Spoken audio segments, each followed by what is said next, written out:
स्वागत है एक बार फिर से सभी दर्शकों का सचनामा इंडिया प्लस न्यूज में। आज फैसले का दिन है और लगातार जो है मतगणना की प्रक्रिया है वो लगातार जारी है। हमारे साथ बात करने के लिए मुजफ्फरनगर लोकसभा सीट पे आखिरकार किस तरह के रुझान अभी सामने आ रहे हैं और अभी लेटेस्ट अपडेट आखिरकार क्या चल रही है, वरिष्ठ पत्रकार राशिद जैदी जी मौजूद हैं।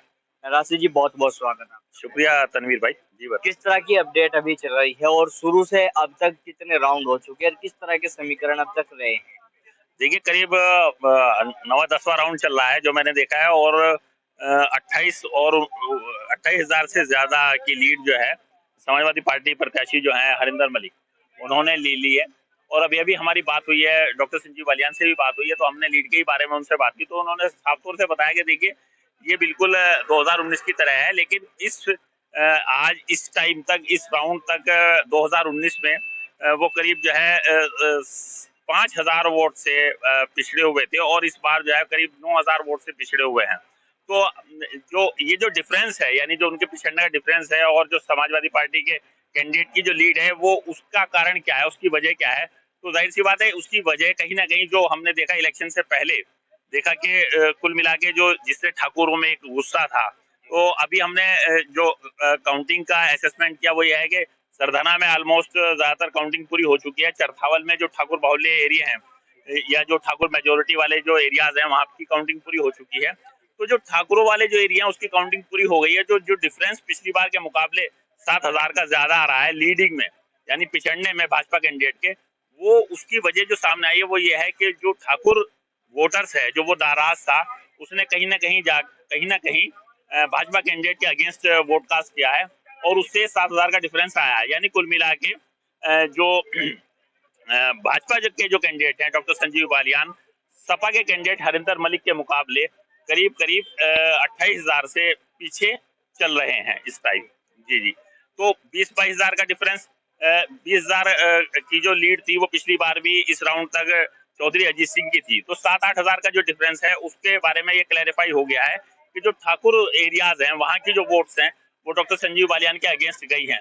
एक इस अब तक का जो सिनेरियो बना है काउंटिंग में, उसमें हमने जो देखा है, जो हमने ये गैस किया था कि जो बसपा के जो कैंडिडेट हैं, बसपा कैंडिडेट जितनी ज्यादा वोट आगे लेके चलेंगे, वो समाजवादी पार्टी के लिए बेहतर रहेगा और भाजपा के लिए वो नुकसानदेह रहेगा। हालांकि बसपा का जो कैंडिडेट है वो उस हिसाब से आगे नहीं बढ़ रहा है, लेकिन जो सबसे खतरनाक फैक्टर डॉक्टर संजीव बालियान के लिए आ रहा है वो ये आ रहा है कि जो वोट्स, जो अति पिछड़े का वोट हम ये मानते थे कि ये बसपा के कैंडिडेट को ये वाला मिल जाएगा और इस तरीके से वो थोड़ा आगे चलेंगे और उसका नुकसान भाजपा को होगा।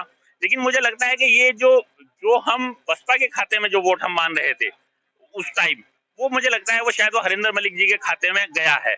यानी जो भाजपा से नाराज था अति पिछड़ा वर्ग, जो मुझे लगता है वो बसपा के खाते में ना जाके वो हरिंदर मलिक जी के खाते में जा रहा है। शायद ये जो इतनी जो लीड चल रही है, 28,000 के करीब की लीड चल रही है, शायद उसकी वजह यही है। अभी मतलब अभी काफी राउंड बाकी हैं, एकदम से किसी को हराना जिताना तो हम नहीं कह सकते, क्योंकि 2019 के इलेक्शन में इस पीरियड तक 20,000 से ज्यादा चौधरी अजीत सिंह लीड लेकर चले थे, लेकिन आखिर में करीब 6-6,500 से वो हार गए थे। लेकिन ये डिफरेंस है, इसमें लीड में भी डिफरेंस है, 7-8 हजार का डिफरेंस चल रहा है।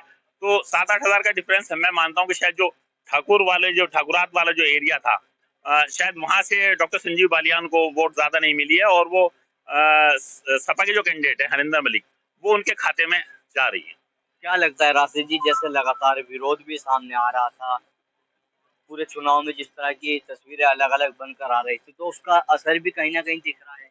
हाँ, जाहिर सी बात है। देखिए, ये असर तो हमें 19 अप्रैल को ही नजर आ गया था, और 19 अप्रैल को ही हमें दिख गया था कि जो इलेक्शन इस बार हो रहा है वो 2019 के सिनेरियो के से थोड़ा सा अलग हटकर है। तो जाहिर सी बात है कि तो फाइट तो हमें तब से ही नजर आने लगी थी, और मैं मानता हूँ कि ये चीज अभी 9वें-10वें राउंड तक ये चीज क्लियर भी हो गई है। हालांकि अभी बहुत सारी वोट्स जो है अभी खुलना बाकी है, इसमें अप्स डाउन भी हो सकता है। अभी ये नहीं कह सकते कि जो लीड है ये बरकरार रहेगी, ये थोड़ी नीचे भी जा सकती है, घट भी सकती है, बढ़ भी सकती है। लेकिन फिलहाल हम मान सकते हैं कि जो समाजवादी पार्टी के जो कैंडिडेट हैं हरिंदर मलिक, उनका अपर हैंड है। क्या लगता है आगे की किस तरह की तस्वीर आने की उम्मीद जताई जा रही है? देखिए, अगर हम सिर्फ मुजफ्फरनगर के परिप्रेक्ष्य में बात करें और कंपैरिजन करें यूपी का और पूरी इंडिया का, तो जो एनडीए गठबंधन है और जो इंडिया गठबंधन है, तो एनडीए गठबंधन पहले की तरह तो इस बार प्ले नहीं कर पा रहा है। इंडिया गठबंधन ने जाहिर सी बात है कि वो थोड़ा लीड लिया है, और यूपी में भी पहले यूपी में जो भाजपा और उनके सहयोगी दलों की 62 सीट्स थी, लेकिन इस बार मुझे लगता है कि शायद वो सिनेरियो ना रहे, और मैं मानता हूं कि जिस तरीके से जो रुझान आ रहे हैं, शायद जो इंडिया गठबंधन है वो 50% सीट्स पर हावी ना हो जाए, लास्ट में जाके कहीं 50% सीट्स जो है वो उनके खाते में ना आ जाए। जी बिल्कुल, देखिए हमारे साथ में मुजफ्फरनगर के वरिष्ठ पत्रकार राशिद जैदी जी मौजूद थे, जो अपडेट दे रहे थे कि किस तरह के परिणाम अभी तक मुजफ्फरनगर लोकसभा सीट पे हैं। लगातार हमारी कोशिश जारी है और भी अपडेट आप तक हम पहुंचाते रहेंगे। मैं अपने सहयोगी सुधीर चौधरी के साथ Tanveer Malik, Sachnama India plus news, Muzaffarnagar.